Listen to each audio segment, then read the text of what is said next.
know why they don't want to tell you, but that's a fact. And I guess I have no data. They do have it. But let me now tell you, as I said, what the Philippine vaccination history is. The EPI in the Philippines was officially launched in 1976, but EPI globally is 50 years old, right? EPI at 50. I was involved in that TAG meeting last week. EPI at 50. And the Philippines has had a major and significant achievements in the history of vaccination. In 1990, Dr. Juan Flavier actually championed vaccination. We were the envy of our neighbors because our vaccination coverage was reaching 95 to 101%. Did you know that? There was no vaccine hesitancy at the time. It was all Philippines prioritizing vaccination. Let's do it. That was Dr. Juan Flavier's slogan. And we all followed. It was beautiful. He's still my idol in vaccination.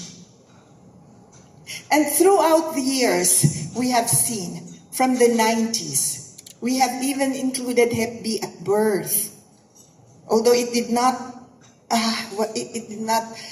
successfully gone into implementation in 1990, but in 2006, Dr. Duque made it also a must for hepatitis B to be given at birth, although other countries had gotten ahead of us. But look at this, what happened next? PCV, rotavirus, was officially introduced as an NIP in 2012, thanks to Dr. Ona at the time, right? Eric, he was the first one to give the rotavirus vaccine. PCV and IPV in infants, 2013, officially.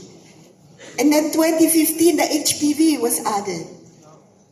And then, lo and behold, an unfortunate incident in 2016-2017 when the dengue vaccine was introduced during an election year. And I don't have to remind you what happened next.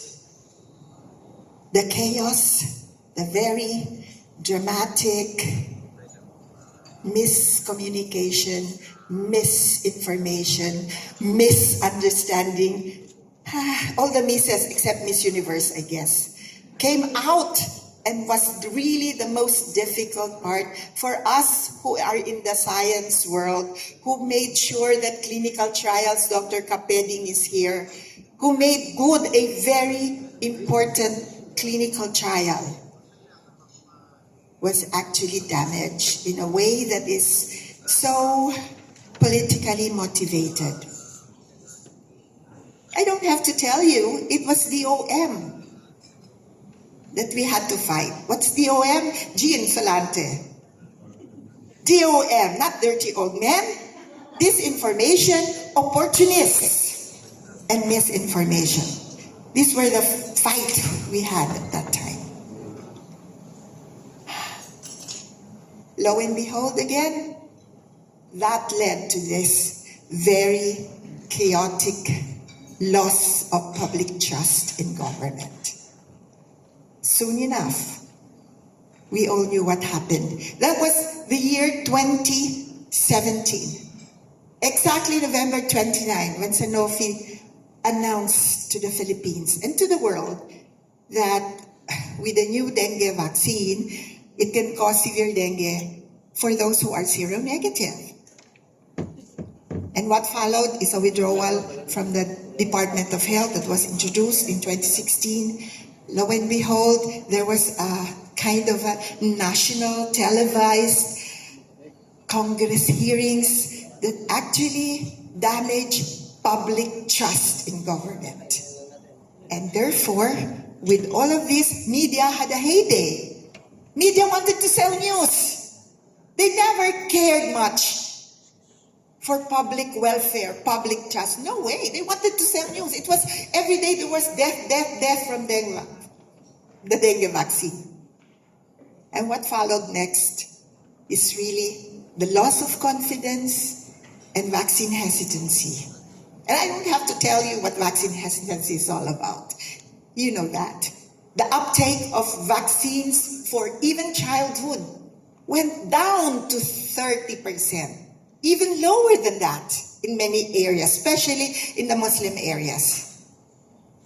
What followed in 2019 is the measles outbreak that killed 800 children. You know that in 2005 and 2010, we had 0 deaths in measles. We had eradicated polio in 2000. We had eliminated measles almost in 2005 to 2010.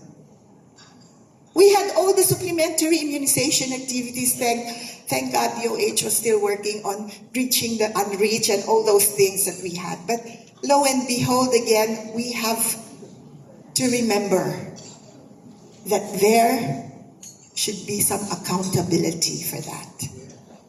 Do you realize that? Did the medical societies